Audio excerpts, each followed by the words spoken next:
Well, we've discovered how they're going to try to do it. How they're going to attempt to make the whole e-files thing go away and get Ms. Maxwell out of prison. And it's not going to go well for them if they try this. So a few days ago, remember I mentioned that Trump said that Pam Bondi should release whatever she finds credible about the e-files.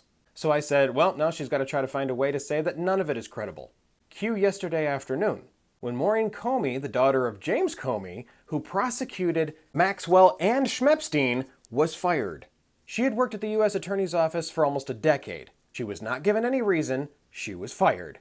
And crazy right-wing people like Laura Loomer have been trying to tell Pam Bondi to fire her since May. But she was not fired by the interim U.S. attorney, which means that her firing came from somebody higher up in the DOJ. What this means is most likely Pam Bondi had the lawyer who prosecuted Epstein and Maxwell fired for no reason. This now gives them an avenue to suddenly be like, oh, maybe those prosecutions were unwarranted. Maybe there was a problem with them. Now we need to discredit every single thing that was used in those cases against them. Maxwell and her attorneys suddenly file a whole bunch of appeals and a whole bunch of motions stating that her conviction was completely unwarranted. And the Justice Department agrees because, hell, they just fired her prosecutor. Then, hey presto, Maxwell goes free, and they claim that the Epstein files are completely uncredible and cannot be released to the public.